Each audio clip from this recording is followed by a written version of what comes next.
मुंबईया जुबान में कहा जाए और उसके लिए मैं अभी से आप सबसे माफी मांग रहा हूं। गौतम अडानी जी की वाट लग गई है दोस्तों। याद कीजिए, एक जमाना था जब गौतम अडानी दुनिया के दूसरे सबसे धनी व्यक्ति थे, फिर चौथे नंबर पर आए और जैसे ही अमेरिकी रिसर्च फर्म हिंडनबर्ग की रिपोर्ट आती है दोस्तों, अब गौतम अडानी 15वें नंबर पर आ गए हैं दोस्तों। यही नहीं, शेयर मार्केट में उनके स्टॉक को लेकर, अडानी एंटरप्राइजेस के शेयर को लेकर हाहाकार मचा हुआ है दोस्तों और लोगों को जबरदस्त नुकसान हो रहा है। वो खबर क्या है कुछ देर बाद, मगर सबसे पहले ये बड़ी खबरें आपके स्क्रीन पर दोस्तों। अब गौतम अडानी जो एक जमाने में चौथे सबसे धनी व्यक्ति थे दुनिया के, मोदी जी की कृपा से वो अब आ गए हैं 15वें नंबर पर। टॉप 10 की लिस्ट में सिर्फ एक भारतीय हैं, वो है मुकेश अंबानी। जिसका क्या मतलब हुआ? इसका मतलब यह हुआ कि अब मुकेश अंबानी गौतम अडानी से ज्यादा धनी हो गए हैं। आपके सामने दोस्तों फोर्ब्स की जो मिलियनेयर्स की लिस्ट है, यानी कि धन्ना सेठों की लिस्ट है, आपके स्क्रीन पर नंबर 1 पर बर्नार्ड आर्नोल्ट हैं, दूसरे नंबर पर इलॉन मस्क, तीसरे नंबर पर जेफ बेजोस, चौथे पर लैरी एलिसन, 5वें पर वॉरेन बुफे, उसके बाद बिल गेट्स, और अगर आप 9वें नंबर पर देखें दोस्तों, 9वें नंबर पर है मुकेश अंबानी, जिनकी कुल संपत्ति है 83.70 लाख अरब डॉलर्स। अब गौतम अडानी जो अब तक चौथे नंबर पर थे दोस्तों, आपके स्क्रीन पर आप देख सकते हैं वो आ चुके हैं 15वें नंबर पर और अब उनकी कुल संपत्ति है 75 अरब डॉलर्स। 75 अरब डॉलर्स और जबरदस्त गिरावट आई है दोस्तों उनकी कुल संपत्ति में। उनके ऊपर कौन कौन है मैं आपको पढ़ के सुनाना चाहता हूं। François Bettencourt Meyers and family, Steve Ballmer जो कि माइक्रोसॉफ्ट से जुड़े हैं, जारा के अमानसियो ऑर्टेगा, माइकल ब्लूमबर्ग जो कि ब्लूमबर्ग के हैं, और उनके बाद गौतम अडानी आ रहे हैं दोस्तों। बात यहां नहीं रुकती। गौतम अडानी जो हैं वो एशिया के सबसे धनी व्यक्ति थे। अब वो ताज भी उनसे छिन गया है इस खबर के मुताबिक। अब मुकेश अंबानी उनसे ऊपर आ गए हैं दोस्तों। हाहाकार मचा हुआ इस वक्त अडानी उद्योग में। वो व्यक्ति जो 2014 से पहले दुनिया के टॉप 10 धनी लोगों में से नहीं था और अचानक दूसरे नंबर पर आ गया, अब वो आ चुके हैं 15वें नंबर पर।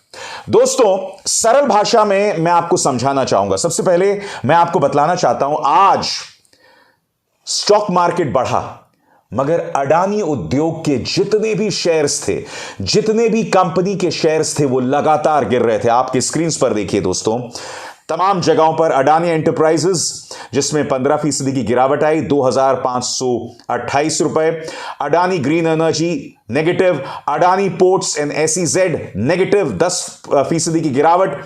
अडानी पावर आप देख सकते हैं 5% की गिरावट। अडानी टोटल गैस में 10% गिरावट आप देख सकते हैं। अडानी के तमाम जो शेयर हैं उनमें जबरदस्त गिरावट आ रही है, मगर सबसे बड़ी खबर दोस्तों वो है अडानी एंटरप्राइजेस। मैं आपको बतलाना चाहूंगा, आप लोगों में से जो लोग स्टॉक मार्केट की भाषा समझते हैं, हालांकि मैं भी स्पष्ट कर दूं, मैं भी स्टॉक मार्केट को बहुत ज्यादा नहीं समझता हूं। अभी कल ही अडानी एंटरप्राइजेस का एफपीओ यानी फॉलो ऑन पब्लिक ऑफर आया था और करीब 3,200 रुपए प्रति शेयर में खरीदारी हुई थी। बहुत ही रहस्यमय तरीके से अडानी के जो विरोधी माने जाते हैं, यानी कि जो विरोधी बिजनेसमैन हैं, उन्होंने खरीदारी की थी। यही नहीं, यूएई अबू धाबी की एक कंपनी आईएचसी ने भी करीब 3,200 करोड़ का निवेश किया था अडानी एंटरप्राइजेस में, रहस्यमय तरीके से। आखिर किसके कहने पर मुकेश अंबानी, सुनील मित्तल और ये तमाम धन्ना सेठ जो कि प्रतिद्वंद्वी हैं, मुकाबले में है गौतम अडानी के साथ, और आईएचसी, यूएई का आईएचसी, वो गौतम अडानी के शेयर्स खरीद रहे थे करीब 3,200 रुपए में।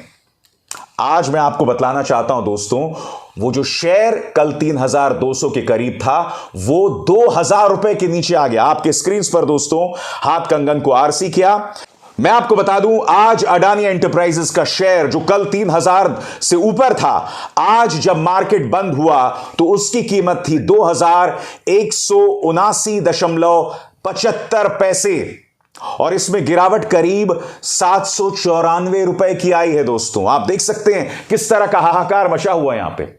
और कल ही दोस्तों इसकी कीमत थी करीब 3200 रुपए। खरीदारी किसने की, मैं आपको बतलाना चाहूंगा इस खबर के मुताबिक जो आपकी स्क्रीन पर आ रही है।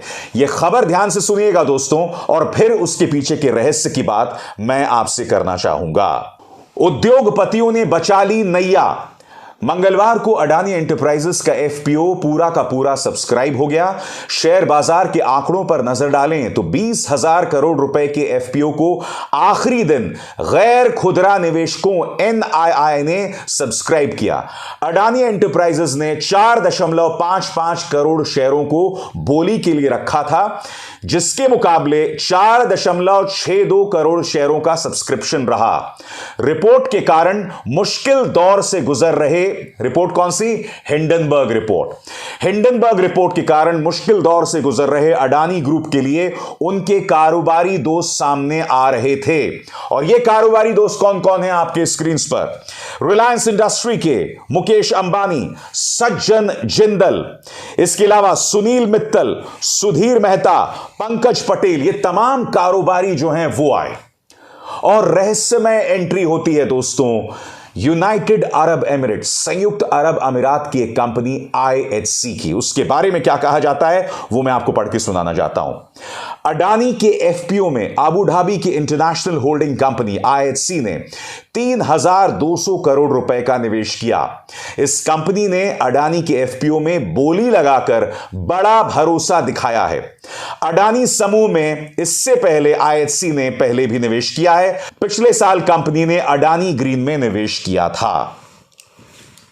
अब इतने बड़े बड़े धन्ना सेठों ने 3,000 से ऊपर के दामों में, यानी कि जो मार्केट की प्राइस है उससे ऊपर के दामों में निवेश किया, खरीदारी की, मगर आज जैसे कि आप देख सकते हैं 2,000 के नीचे उनका शेयर आ गया।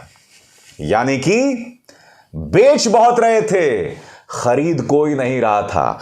मेरे ऐसे कई दोस्त जो इस वक्त स्टॉक बाजार में हैं, सक्रिय हैं, स्टॉक ब्रोकर्स हैं, वो मुझसे यही कह रहे थे कि अभिसार भाई बेच सब रहे थे, खरीद कोई नहीं रहा था। सबसे बड़ी बात, जो व्यक्ति अब से कुछ ही दिनों पहले दुनिया का चौथा सबसे धनी व्यक्ति था, हिंडनबर्ग की एक रिपोर्ट आती है जो कई सवाल उठाती है, जो 88 सवाल सामने रखता है, जिसमें मनी लॉन्ड्रिंग, शेयरों का गबन, स्टॉक्स मैनिपुलेशन, यही नहीं फर्जी कंपनी बनाकर घालमेल करने का आरोप, ये तमाम 88 सवालों के जरिए, और हिंडनबर्ग का यह आरोप कि अडानी ने उनमें से 62 सवालों का जवाब दिया। और बात वहां नहीं रुकी, याद कीजिए किस तरह से तिरंगे झंडे का सहारा लेकर उनके CFO सामने आते हैं। जी हां, और यह भी कहा जाता है कि अडानी गुट पर हमला भारत पर हमला है, यानी कि वही अंदाज़े बयां जो भारतीय जनता पार्टी भी इस्तेमाल करती है। और बात वहां नहीं रुकती है, इन्होंने बेशर्मी से जलियांवाला बाग का भी इस्तेमाल किया था। यानी कि अडानी ग्रुप पर जो सवाल हिंडनबर्ग रिपोर्ट उठा रहा है उसकी तुलना जलियांवाला बाग रिपोर्ट से। आपने एक बात पर गौर किया, इतनी बड़ी बात हो गई, जलियांवाला बाग का जिक्र तक कर दिया गया। वो बीजेपी जो हर बात पर दूसरों को देशद्रोही बताती है, जो राष्ट्रवाद के मुद्दों पर बयान देने से नहीं चूकती है, इतना बड़ा बयान अडानी गुट ने दे दिया और बीजेपी खामोश रही। क्या इस मुद्दे पर सवाल नहीं किया जाना चाहिए? आखिर क्यों अडानी गुट अपनी साख बचाने के लिए जलियांवाला बाग का इस्तेमाल कर रही है? आखिर क्या वजह है कि वो लोग देशद्रोह का या देशभक्ति का सहारा ले रहे हैं? आखिर क्या वजह है कि तिरंगे के आसरे गए हैं, तिरंगे के शरण गए हैं? मगर सबसे बड़ा सवाल जिस पर आपको गौर करना चाहिए, आखिर क्या वजह है कि उनके शेयर को मुकेश अंबानी भी खरीद रहे हैं, सुनील मित्तल भी खरीद रहे हैं, और यूनाइटेड अरब एमिरेट्स की वो कंपनी भी खरीद रही है? किसके कहने पर खरीदा जा रहा है? कहीं ऐसा तो नहीं है कि बहुत ताकतवर लोगों ने गौतम अडानी की साख बचाने के लिए इन तमाम उद्योगपतियों और यूनाइटेड अरब एमिरेट्स की उस कंपनी को भी यह संदेश भेजा था कि अडानी भाई की इज्जत बचाने के लिए उन्हें सब्सक्राइब कीजिए, उनके शेयरों को मार्केट वैल्यू से ऊपर के दाम में खरीदिए। ये तमाम प्रश्न हैं दोस्तों जिनका कोई जवाब नहीं दे रहा है। गोदी मीडिया इस पर कोई डिबेट नहीं कर रहा है, जो अपने आप में कई सवाल उठा रही है। गोदी मीडिया आपके सामने क्या डिबेट करता है ये आप भी जानते हैं दोस्तों, मगर इस मंच पर हम आपके सामने तथ्य लाते हैं। मैं एक बात स्पष्ट कर दूं, मैं कोई फाइनेंशियल एक्सपर्ट नहीं हूं, बिल्कुल नहीं, मगर जो बात मैंने आपके सामने रखी है उसके लिए आपको फाइनेंशियल एक्सपर्ट होने की जरूरत नहीं है। मैं सिर्फ आपके सामने तथ्य रख रहा हूं, बाजार में जो हाहाकार मचा है वो रख रहा हूं, और उसके अलावा कुछ नहीं। काश हमारे पत्रकार इतनी आसान चीज कर पाते, मगर वो क्या कर रहे हैं आप भी भली बात ही जानते हैं। अभिसार शर्मा को दीजिए इजाजत, नमस्कार। स्वतंत्र और आजाद पत्रकारिता का समर्थन कीजिए, सच में मेरा साथी बनिए। बहुत आसान है दोस्तों, इस ज्वाइन बटन को दबाइए और आपके सामने आएंगे ये 3 विकल्प, इनमें से एक चुनिए और सच के इस सफर में मेरा साथी बनिए।